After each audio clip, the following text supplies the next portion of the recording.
নবীজি সাল্লাল্লাহু আলাইহি ওয়াসাল্লামের পুরো জীবনী ছিল আমলে ভরপুর।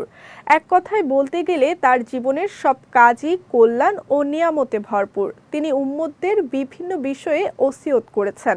এর মধ্যে রয়েছে ৩টি এমন আমল যেগুলো মৃত্যুর আগ পর্যন্ত না ছাড়ার ওসিয়ত করেছেন আমাদের প্রিয় রাসূল। বিস্তারিত শেখ তাসফিয়া করিমের ডেস্ক রিপোর্টে। ওসিয়ত সাধারণ কোনো কথা নয়, বরং তা মনের গভীর থেকে দেয়া উপদেশ, যার বিশেষ গুরুত্ব ও মাহাত্ম্য রয়েছে। এই সম্পর্কে হাদিসে এসেছে, আবু হুরায়রা রাদিয়াল্লাহু তাআলা আনহু বলেন, আমার প্রিয়তম রাসূল সাল্লাল্লাহু আলাইহি ওয়াসাল্লাম আমাকে ৩টি বিষয়ে ওসিয়ত করেছেন, যেন আমি তা মৃত্যুর আগ পর্যন্ত ত্যাগ না করি। প্রতি মাসে ৩ দিন রোজা রাখা, দুহার নামাজ ও ঘুমানোর আগে বিতির আদায় করা।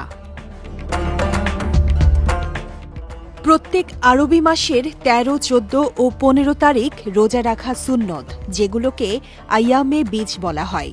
এই রোজাগুলোর গুরুত্ব ও ফজিলত অনেক বেশি। আব্দুল্লাহ ইবনে আমর বিন আস রাদিয়াল্লাহু তাআলা আনহু থেকে বর্ণিত হাদিসে রাসূলুল্লাহ সাল্লাল্লাহু আলাইহি ওয়াসাল্লাম বলেছেন, প্রতি মাসে ৩টি করে রোজা রাখা সারা বছর রোজা রাখার সমান। সূর্য মধ্য আকাশে স্থির হওয়ার আগে তথা সূর্যের উত্তাপে যখন বালি মাটি গরম হতে থাকে, তখন থেকে জোহরের ওয়াক্ত হওয়ার আগ মুহূর্ত পর্যন্ত দুহার নামাজ আদায় করতে হয়। হাদিসের বিভিন্ন বর্ণনা অনুযায়ী এই নামাজ ২ রাকাত, ৪ রাকাত বা ৮ রাকাত পড়া যায়। সাধারণ নফল নামাজের নিয়মে ২ রাকাত করে দুহা বা চাশতের নামাজ পড়বেন। এই নামাজের গুরুত্ব এতই বেশি যে মানুষের সকল অঙ্গ প্রত্যঙ্গের যে সদকা প্রতিদিন আদায় করতে হয়, তা ২ রাকাত দুহার নামাজের মাধ্যমেই আদায় হয়ে যায়। উকবা বিন আমের জুহানী রাদিয়াল্লাহু তাআলা আনহু থেকে বর্ণিত হাদিসে আল্লাহ তাআলা ইরশাদ করেছেন, হে আদম সন্তান, দিনের প্রথমাংশে তুমি আমার জন্য ৪ রাকাত নামাজ পড়তে অক্ষম হও না। আমি তার প্রতিদানে তোমার দিনের শেষাংশের জন্য যথেষ্ট হব।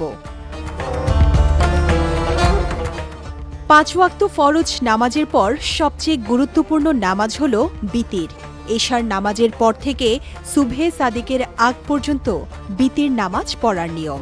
Double million offer, Walton fridge কিনে পেতে পারেন ২০ লক্ষ টাকা, রয়েছে কোটি কোটি টাকার নিশ্চিত উপহার। রাসূলুল্লাহ সাল্লাল্লাহু আলাইহি ওয়াসাল্লাম কখনো বিতির ছাড়তেন না, সাহাবীদেরও বিতির পড়ার নির্দেশ দিতেন। খারেজা ইবনে হুজাফাতুল আদাওয়ী থেকে বর্ণিত, তিনি বলেন, নবী সাল্লাল্লাহু আলাইহি ওয়াসাল্লাম আমাদের নিকট উপস্থিত হয়ে বললেন, নিশ্চয়ই আল্লাহ তাআলা তোমাদেরকে একটি সালাত দ্বারা সাহায্য করেছেন, যা তোমাদের জন্য লাল উটের চেয়েও উত্তম, আর তা হচ্ছে বিতির। তিনি তা নির্ধারণ করেছেন এশা থেকে ফজর উদিত হওয়া পর্যন্ত। শেখ তাসফিয়া করিম, বিজয় টিভি, নিউজ ডেস্ক।